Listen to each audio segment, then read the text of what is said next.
بسم اللہ الرحمن الرحیم۔ السلام علیکم۔ ہر روز نئی ویڈیو کے لیے چینل کو سبسکرائب کر لیں اور ساتھ لگے ہوئے بیل آئیکن کو دبا کر آل کی آپشن کو سلیکٹ کریں تاکہ ہر نئی ویڈیو کی اپڈیٹ آپ کو ملتی رہے۔ ایک بہت ہی مزیدار اور خوبصورت واقعہ۔ ایک غلام تھا۔ ایک دن وہ کام پر نہ گیا تو اس کے مالک نے سوچا کہ مجھے اس کی تنخواہ میں کچھ اضافہ کر دینا چاہیے تاکہ وہ اور دل لگی سے کام کرے اور وہ آئندہ کبھی بھی غائب نہ ہو۔ اگلے دن اس کے مالک نے اسے اس کی تنخواہ سے زیادہ پیسے اسے دیے جو کہ اس نے خاموشی سے رکھ لیے، مگر کچھ دنوں کے بعد وہ دوبارہ پھر سے غیر حاضر ہو گیا۔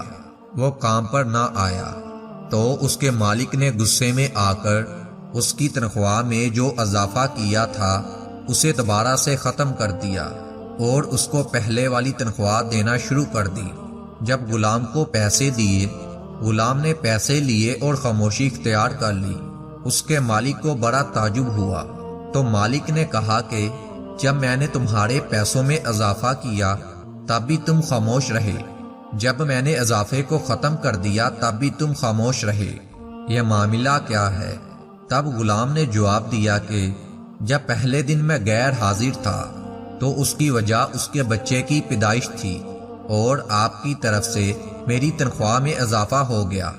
میں نے وہ اپنے بچے کا رزق خیال کیا اور آپ کو کچھ بھی نہ بولا، وہ پیسے خاموشی سے رکھ لیے، اور میں جب دوسری بار غیر حاضر ہوا تب میری ماں وفات پا گئی تھی، تو آپ کی طرف سے جو تنخواہ مجھے ملی تھی میں نے ان کی روزی جاتے ہوئے خیال کیا، وہ اپنے ساتھ اپنی روزی لے گئی، پھر میں اس رزق کی خاطر کیوں پریشان ہوں جس روزی کا ذمہ اللہ تعالیٰ نے خود اٹھایا ہے۔